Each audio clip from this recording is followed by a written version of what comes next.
Title: The Mouse and the Honey Jar! It was a quiet morning in the meadow when the air suddenly grew thick with the scent of something sweet. It was the kind of sweetness that made your senses come alive, filling the air with the promise of something irresistible.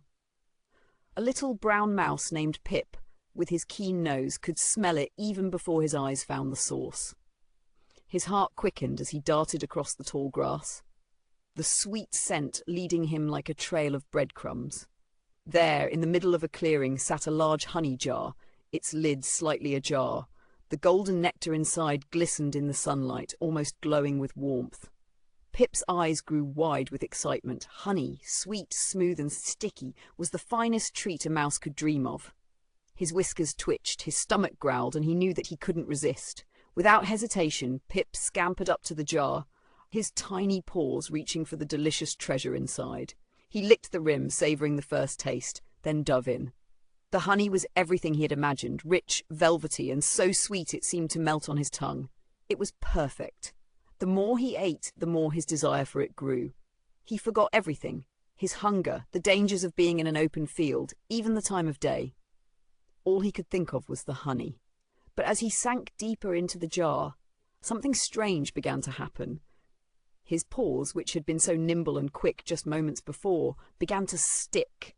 The honey was so thick, so gooey, that it held him in place. At first, he didn't notice.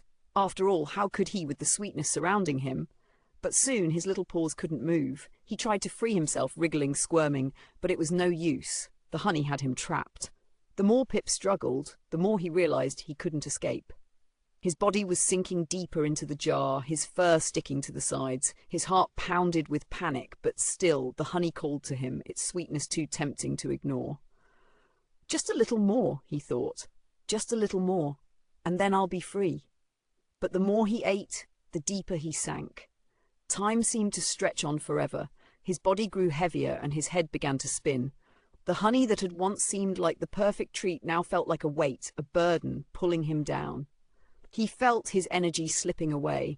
The jar that had once promised satisfaction now felt like a prison. The sweetness that had drawn him in was now the very thing that threatened to drown him. And then, in the midst of his struggle, Pip remembered something his mother had once told him. Not everything that glitters is gold, my dear. Sometimes what seems sweet can trap you. With newfound clarity, Pip stopped fighting. Instead of struggling, he waited. He waited for the honey to settle, for the moment when his mind would clear, and for a chance to think. Slowly, carefully, he freed his legs from the sticky mess, then his body, and finally, with a last mighty push, he pulled himself out. It was hard, and it took everything he had, but he did it. Exhausted and covered in honey, Pip stumbled away from the jar. He sat in the grass, breathing deeply, his body heavy but his heart light. He had escaped, but more importantly, he had learned a valuable lesson. Too much of anything, even something as sweet as honey, could be a trap. As the sun began to set, Pip looked back at the jar, now a distance away. He didn't need it anymore. He had learned that sometimes the sweetest things can be the most dangerous. And so Pip walked home wiser and more cautious, knowing that true happiness didn't come from indulgence, but from balance.